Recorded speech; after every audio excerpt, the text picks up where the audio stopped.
வணக்கம். நம்ம தமிழ்நாட்டுல இப்போ எலெக்ஷன் டேட் அனௌன்ஸ் பண்ணிருக்கிறதுனால யாருக்கு ஓட்டு போடலாம்னு யோசிச்சுட்டு இருக்கீங்களா? கண்டிப்பா நல்லாவே யோசிங்க. ஒரு தடவைக்கு 1000 தடவை யோசிச்சு முடிவெடுங்க. ஏன்னா நம்ம தமிழ்நாட்டுல சுமார் 7.5 இருந்து 8.5 கோடி மக்கள் இருக்காங்க. நம்ம தமிழ்நாட்டோட கடன் பாத்தீங்க அப்படின்னா கிட்டத்தட்ட 9.5 லட்சம் கோடி கடன் இருக்கு. இது மக்களாகிய நம்ம ஒவ்வொருத்தவங்க தலையிலுமே 1 இருந்து 1.5 லட்சத்துக்கான கடனா இருக்கும். இத நம்ம கவர்மெண்ட்க்கு எப்படி கொடுத்துட்டு இருக்கோம் அப்படின்னா வரி மூலயமா தான் அவங்களுக்கு ரிட்டர்ன் கொடுத்துட்டு இருக்கோம்.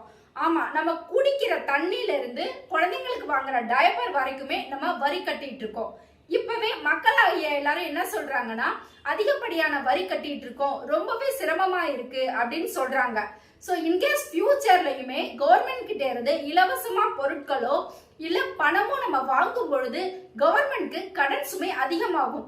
அதனால பொருளாதார நெருக்கடி வரும். பொருளாதார நெருக்கடி வந்துச்சு அப்படின்னா நிறைய பேருக்கு வேலை பறிபோகும்.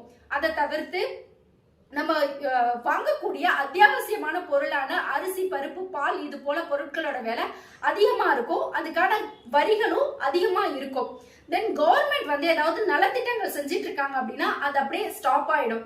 கவர்மெண்ட் கிட்டையும் ஃபண்ட்ஸ் இருக்காது. அதர் கண்ட்ரீஸ்ல இருந்து யாராவது நம்ம கண்ட்ரிக்கு இன்வெஸ்ட் பண்ண வராங்க அப்படின்னா அவங்க நம்ம மாநிலத்தை பார்த்து யோசிப்பாங்க இன்வெஸ்ட் பண்றதுக்கு. ஏன்னா பொருளாதார சிக்கல் இருந்தது அப்படின்னா இவ்வளவு பிரச்சனை எல்லாம் வரும்.